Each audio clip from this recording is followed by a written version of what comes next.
regards to the payment plan, because obviously you've visited the UK, you've lived here for 2 years, and you know the general model that is used Yes, to purchase a property, which is a mortgage. So, in right. regards to the 6-year payment plan, how are those fees staggered? You mean in terms of? In terms of what is the payment method? What's the initial down payment? And in what are the various phases So, that yeah. you pay? See, there are wherever you go around the world, the same model applies to all the property, like in London or America or wherever you go. You pay 10 or 20% down payment, and the remaining is being taken care of by the bank. The same thing happens here as well, but only on ready properties. But then there are properties which are going to get ready in the next 3 or 4 years. So what we did, we went one step ahead, and we did something that nobody has ever done.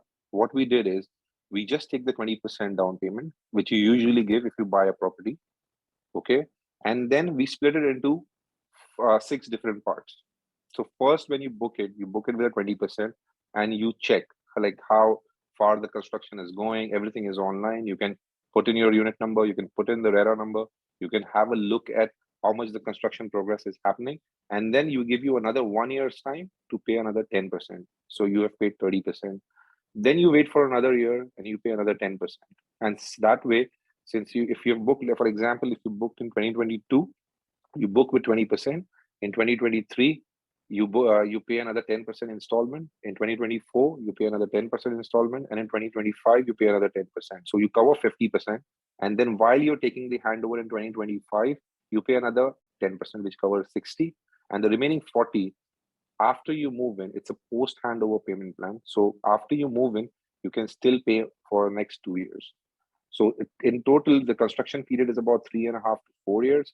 And then after that, once you've moved in, still 40% remains. Either if you want to mortgage it at that time, you could do that very easily, or Shobha gives you time for 2 years to pay Okay, so when I visited, that. I was, as I said, very impressed with the quality of your finish Yes. and the organization, the way how you were structured. I was very impressed. Coming off from where I viewed prior to coming to you on the Palm, the previous developer, the finish was not great. The location was good, but the finish was not great. You offered a one-stop shop, very high end.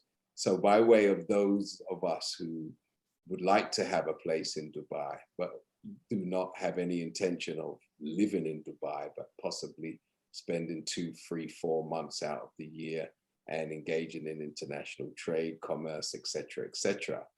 What is the rental market like? How easy is it to rent your property and get a high yield on apartments? See, as I said, Dubai is very large now when it comes to freehold properties. So there are multiple locations. The key to a good rental income is always the location.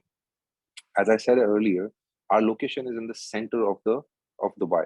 So that's why we call ourselves Heartland, because we are like the heart of the city. Everything is just about 10 to 12 minutes away from Heartland Dubai, from Shobha Heartland. So what happens is now the closest high-end area, which is number one area in Dubai, is downtown, where the Dubai Mall is and the Burj Khalifa is. And why it is so it's such a high end is because of the attraction and the tourists, and everybody wants to be a part of downtown. So we are just a stone throw away from downtown, and a lot of people who've been living in downtown, the prices of the rentals and everything are very very high there.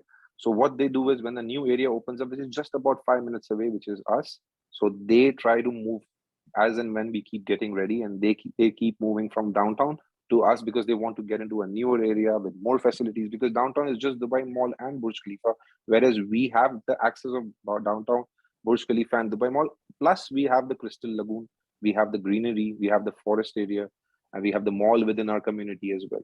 So that's what gives a rental boost. Second way of getting a higher rental return is there are a lot of tourists that come to Dubai, and they come for a short term, like 15 days, 20 days stay, or a month stay, because Dubai gives visa in three different parts. One is a 15 days, just a tourist visa. The second one is a 1 month visit visa. And then there is a 3 month long visit visa when people come here to do business, small business, and then go back. So these are the three types of visas that Dubai provides. Now, what happens is they don't want to get into a contract of 1 year, which is a traditional way of renting things, apartments or offices or anything out. The 1 year contract, and then you pay in checks, and then that's how it works. That derives a return of about 5 to 6%. But when people come for short term, they are always looking for a furnished apartment, and it's very easy to rent out on a monthly or a weekly or a 3 month period, and it derives you higher returns as high as about 10 to 12% net in your hand. So this is when since we are a very small community, we're not that large, we control the number of units that we make, so we are always in demand. So that's the kind of rental returns you can generate, about 10 to 12% if you go on a short-term rental. Like we have, there is one which we all know, which is Airbnb, which is a very big hit, and we have tie-ups with 50 different, just like Airbnb. So there's booking.com, there is Dubizzle, there is different portals that we are registered with, and we help you put your apartment, just give it the feel of a hotel, and rent it out on weekly or monthly basis. So that derives a rental. That this is not happening in all the areas, but these are happening in downtown, Palm, and our area. So it derives a higher rental return.